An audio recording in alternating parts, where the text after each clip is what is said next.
안녕하세요. 행복한 당신과 함께하는 낭만 독백입니다. 오늘은 쓰다 보면 보이는 것들이란 책을 준비했는데요. 저자는 진아, 정아, 선량. 이 세 분이 마음을 나누고 함께 썼다고 합니다. 출판사는 마음연결입니다. 그러면 바로 책 읽어드릴게요. 어두운 방 안에서 벼랑간 숨이 막혀왔습니다. 아직도 생생히 기억납니다. 초록빛 비상구를 향해 달려야겠다 결심하던 순간이요. 그날, 그 밤, 그 방 안에서 숨이 조여오던 그 기분. 호흡이라는 무의식적인 행위가 의식의 영역으로 넘어오던 순간의 공포. 제게 글쓰기는 그 감각으로부터 벗어날 수 있는 유일한 비상구였습니다. 내가 좋아하는 것은 무엇인가? 내가 잘하는 것은 무엇인가? 나는 어떤 사람인가? 나는 누구인가? 나에 관한 질문들, 자주 고민하고 물어야 했습니다. 나로 태어나 나로 살아가는 동안 그보다 중요한 질문은 없을 테니까요. 안타깝게도 30대 중반까지 저는 그런 질문을 할 생각조차 못했어요. 한부모 가정에서 엄마의 사랑과 기대를 동시에 받고 자란 큰딸이었고, 가정 형편도 어려웠어요. 입시를 잘 치러 좋은 대학에 가야 했고, 안정적인 직장에 취업해야 했으며, 늦지 않은 나이에 결혼해야 했어요. 대놓고 그래야 한다고 압박하는 사람은 없었지만 어련히 그래야 한다고 생각했습니다. 감사하게도 나에 관해 깊이 고민하지 않아도 그럭저럭 괜찮은 삶이었어요. 때마다 미션처럼 주어지는 입시, 취업, 결혼 등의 일들을 무사히 해냈고 많은 이가 너 정도면 잘하고 있다라고 말해주었거든요. 의심할 여지 없이 잘 살고 있다고 생각했습니다. 시련은 전혀 예상치 못한 순간에 찾아왔어요. 결혼 후 이내 아이를 가졌습니다. 그러고 보니 임신과 출산까지도 별다른 어려움 없이 제때 해냈네요. 자연스러운 수순으로 출산 휴가에 이어 육아휴직을 썼습니다. 사회관계는 일시정지되었고 저를 찾는 이는 오직 아이. 제가 찾는 이도 오직 아이였어요. 모든 욕구의 방향을 아이를 향해 재설정했습니다. 시간과 공간은 물론이고 머리와 마음도 전부 내어 아이에게 주었습니다. 충분히 사랑했고 더없이 사랑받은 시간이었죠.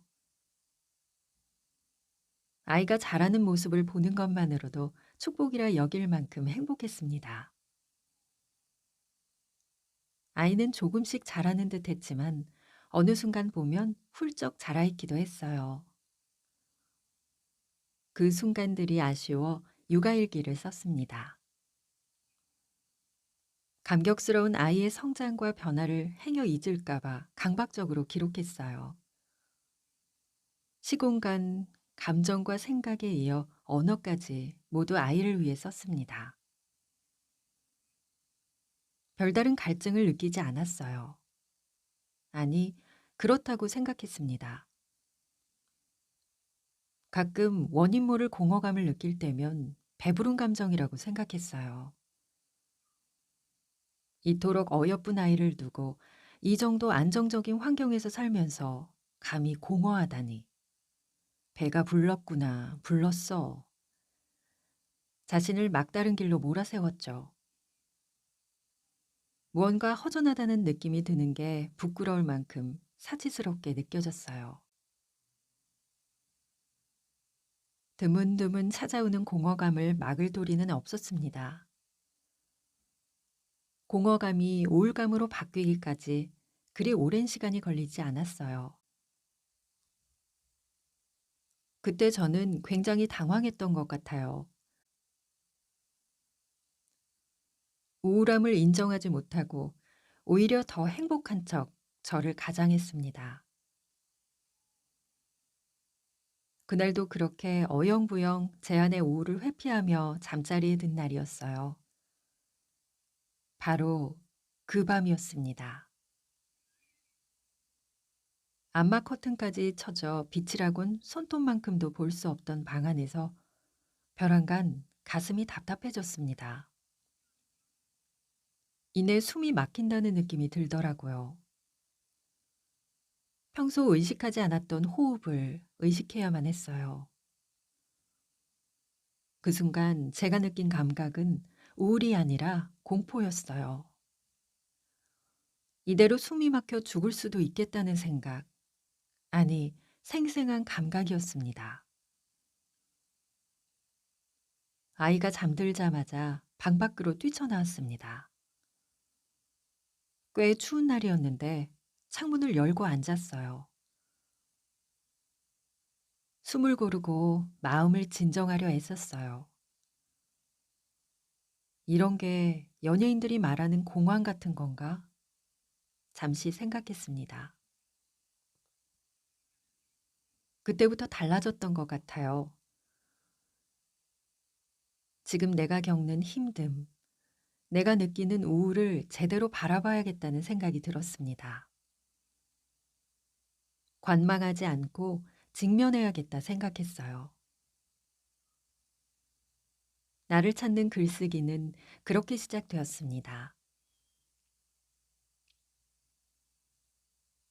나와 연결되는 글쓰기를 시작했어요. 매일 쓰던 육아일기 대신 제 마음을 글로 써보았습니다. 이전의 일기에도 힘들다, 지친다라는 넋두리가 있었지만 명확하게 제 마음을 표현하지는 못했더군요.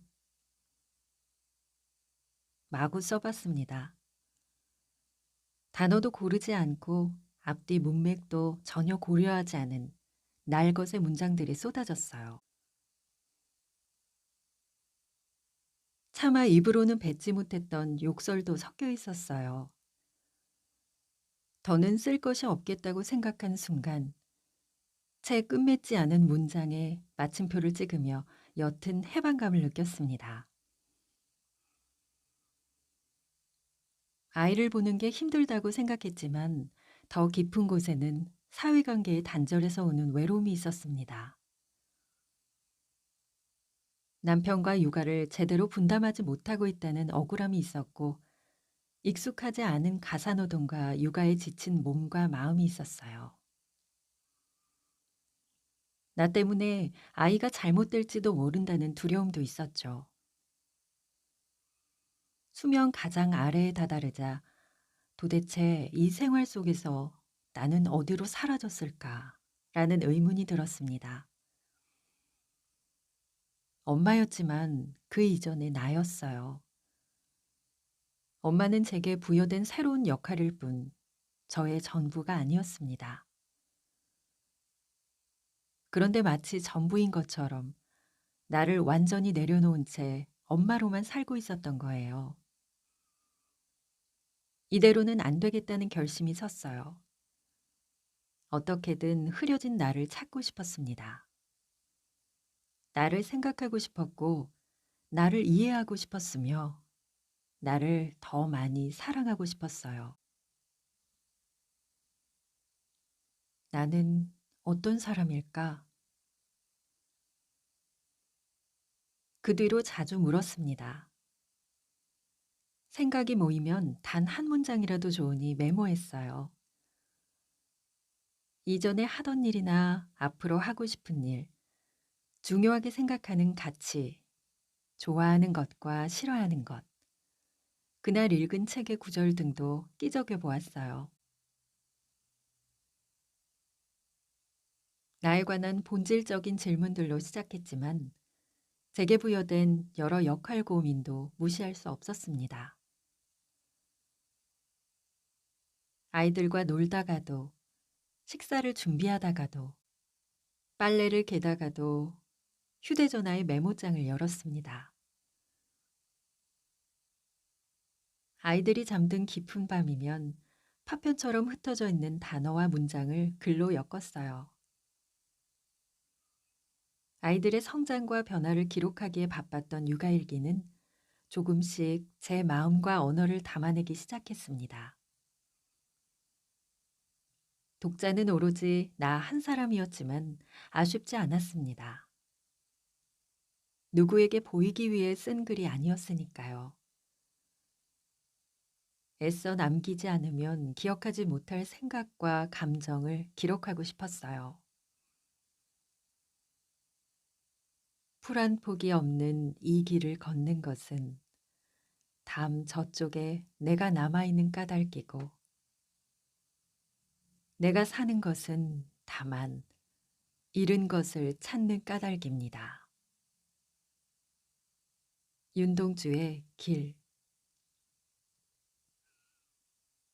시인의 문장처럼 잃은 나를 찾기 위해서 글쓰기를 시작했습니다. 담 저쪽에 남아있는 나와 연결되기 위해 풀 한 폭이 자라지 않는 길을 걷고 또 걸었습니다. 지금의 제 글쓰기는 조금 더 넓은 세계를 향해 나아가는 중이에요. 글로 연결된 사람들이 생기고 그들과 연대하면서 담 저쪽에 제가 조금 더 분명하게 보이기 시작했거든요. 이 책은 자신을 찾고자 하는 이들에게 건네는 위로와 응원입니다. 너무나 빠르게 변하는 세상에 휩쓸려 나답게 살기 어려워졌죠. 누구나 한 번쯤은 나다운 삶을 살아가고 있나 라고 고민하게 됩니다. 새 작가는 글쓰기를 통해 자기 삶을 투명하게 볼 수 있다고 하는데요. 글쓰기 덕분에 진정한 자신을 발견하고 삶이 어떻게 확장되는지를 보여줍니다.